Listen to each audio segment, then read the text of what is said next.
Right. Is this microphone working? Yes. Okay. So yes, I'm going to talk about PLωNK, which is a language I developed together with my supervisor Tom Schrijvers, and it's based on um, another language called NetKAT, which.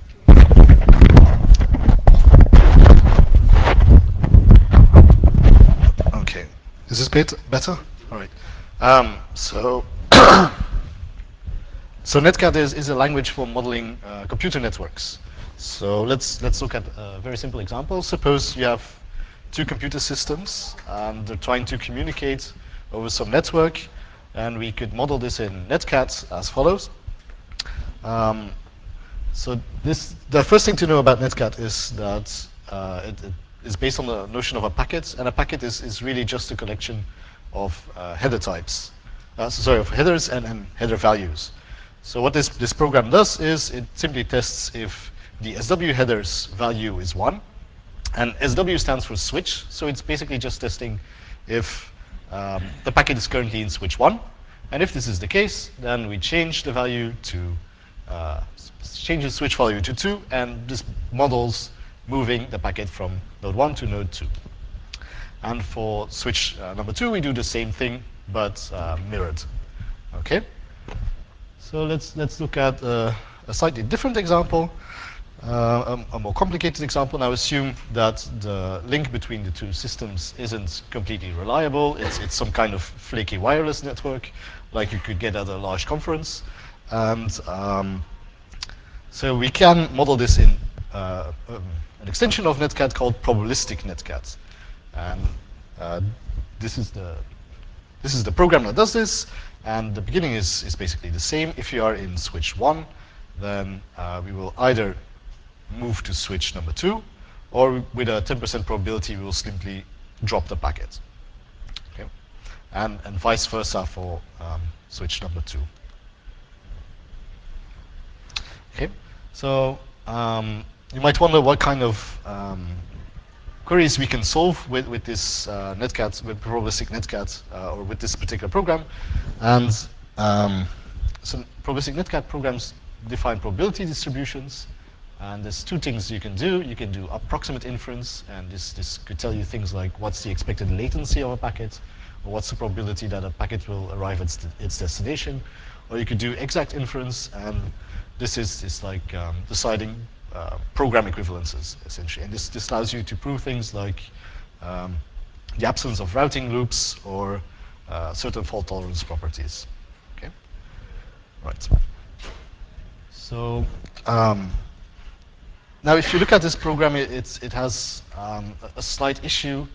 This is a very simple program, but it already contains a lot of repetition. It isn't very concise, and the reason for that is that while NetKAT does a good job of abstracting the basic hardware details of a network and the routing hardware, it doesn't really have what a programmer would consider abstraction features. So what we did is add the most basic abstraction feature you could think of, the venerable lambda abstraction. And so we can define, in PLωNK, we can define a function forward that does the forwarding operation for the nodes. And then we can replace the subprograms with the appropriate calls to the forward function. Okay. And then this has obvious advantages. Suppose you want to add a third node to your network, then in probabilistic NetKAT, you would have to write something like this, which still looks all right, but if you go to more complicated networks or more complicated routing systems, then it becomes quite unwieldy. And so if we instead have a forward function in a library, let's say, then we can simply parallelly compose 3 calls. Okay. So what is PLωNK precisely? Well, it's to start with, we have NetKAT, which defines networking primitives, and like I mentioned, this allows you to decide. Well, NetKAT in particular allows you to decide program equivalences, but it also allows you to actually compile a NetKAT program into routing tables. Probabilistic NetKAT is, like I mentioned, it adds probabilistic choice, and it allows you to approximation and exact inference. And PLωNK adds functional syntax on top of probabilistic NetKAT, and it also allows you to do approximation and exact inference by compiling PLωNK programs back into probabilistic NetKAT. So let's look at the syntax of PLωNK in slightly more detail. So first we have NetKAT, which has the networking primitives, and we have skip. Skip is the program that basically forwards all packets unchanged. Drop, we already saw, it basically drops any packet. Dup, I'm not going to talk about here. And we already saw the guards and the modification. And then there's parallel composition, sequential composition, negation, and cleany star.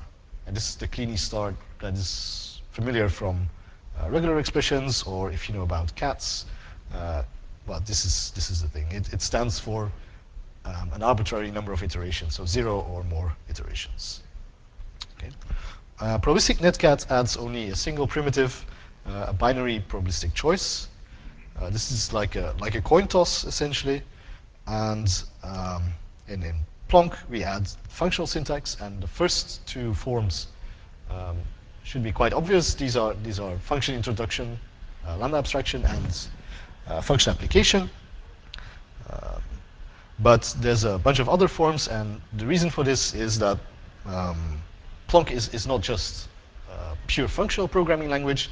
It's actually it actually has side effects like probabilities, parallel choice, and another one that I can't come up with right now.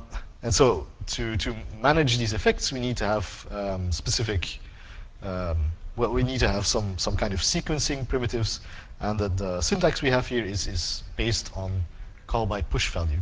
And another reason to have call by push value is that we didn't want to make a choice to either have a call by value or a call by name syntax, because there's reasons to have both, essentially. So I should clarify that this syntax is inspired by call by push value, but there are some slight technical differences that make our language not a precise model of call by push value.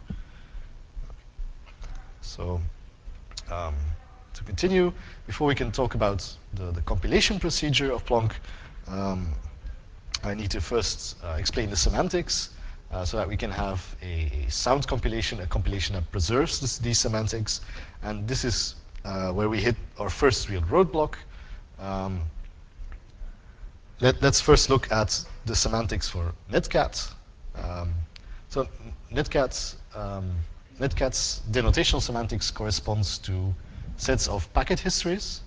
And the way to think about this is the input to a probabilistic NetKAT program is a set of packets, and the output, and then the NetKAT program transforms these packets, drops some packets, adds some other packets. And then probabilistic NetKAT, well, I should say packet histories, you can think of those as basically traces of packets.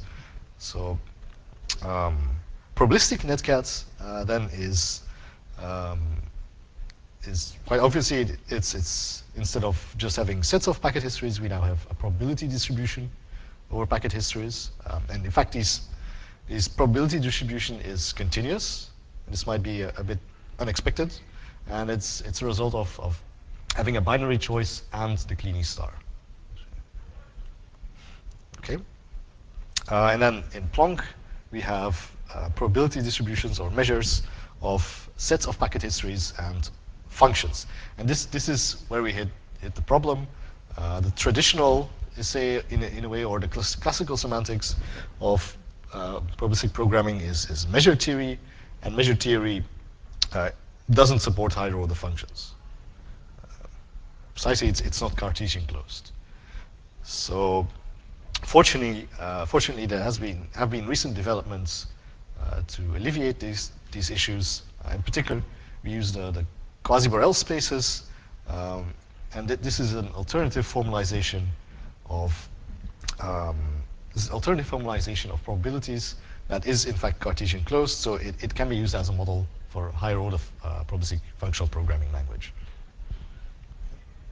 And then, in fact, we're not done yet with quasi-Borel spaces. We need omega quasi-Borel spaces because we're modeling iteration, and the omega quasi-Borel spaces give us an omega CPO structure that we can use to model this iteration.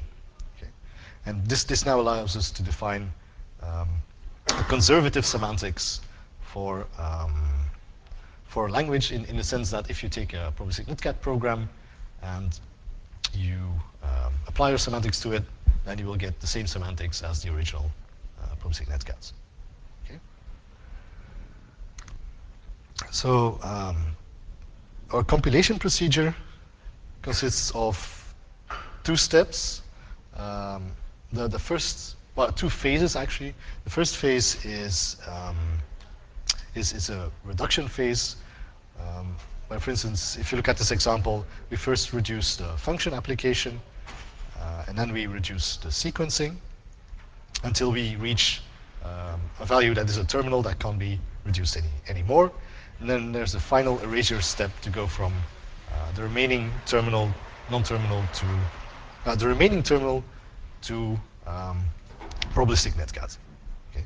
And this erasure step is required because in some cases the terminal you will get is in fact not a proper is in fact not a probabilistic NetKAT term.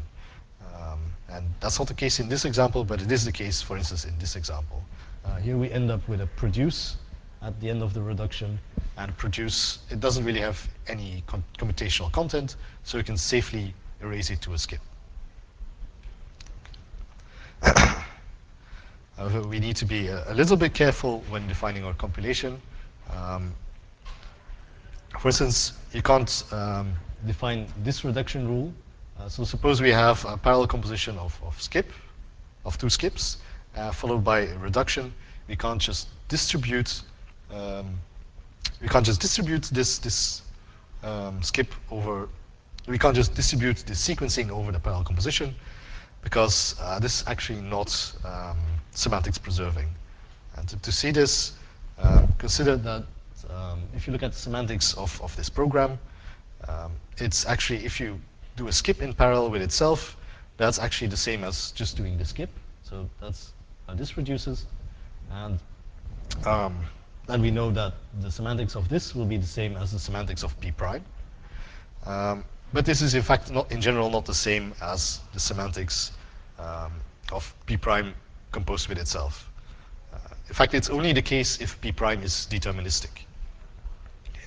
So our solution is to put a restriction in the type system that we can have this this rule, and the way we do this is by saying that the only computations that have or produce a unit value are allowed to appear in a parallel composition. And in a way, this is similar to saying that we restrict the parallel composition we have to the parallel composition that is present in probabilistic NetKAT. So it seems like I'm a little bit early, but to wrap up.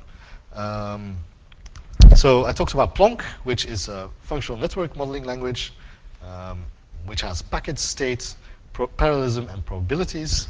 And we gave it a higher order semantics using omega quasi-Borel spaces. And we also defined a semantics preserving compilation into the original probabilistic NetKAT. In the paper, we give more background on probabilistic NetKAT, some larger examples. We give the in-depth denotational semantics and also discuss the properties that are necessary to make the semantics well-defined, which requires some interesting logical relations.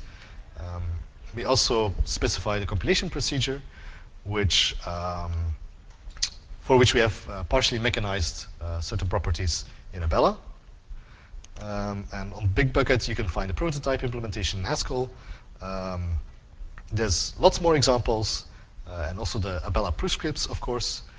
For future work, we're planning to, well, we are currently investigating changing from a call by push value syntax to a fine-grained call by value syntax, because this is just a little bit nicer, and it kind of solves, it seems to solve the issues we have with call by push value.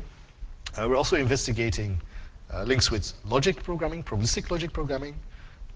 This might allow us to look at some more other exciting properties, some other exciting queries, and we're also thinking of other possible semantics for higher order probabilistic programming languages, like the talks we had yesterday, and there's also related work on other models of call by push value that use different kinds of semantics than omega quasi-Borel spaces. Okay, and that's me done, and so I'd be happy to take your questions.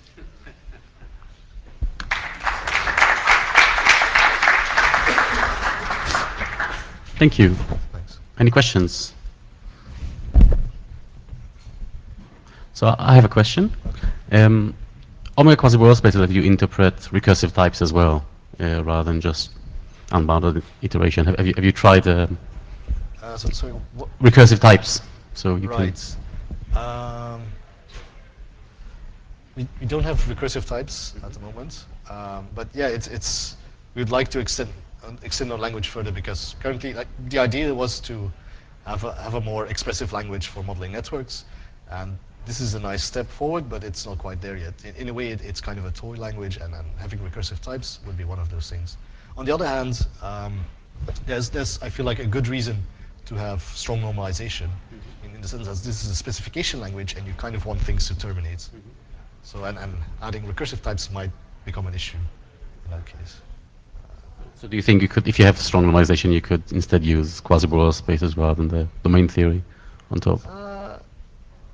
Yeah. I think so. There's also one of the reviewers asked the question: do you really need the omega quasi-Borel spaces? Because the iteration actually, the only thing where the omega CPOs happen is in the iteration. So maybe there's a way to simplify things. Any more questions? They're now on Slido, okay. So Okay. yeah, thanks. Thank you.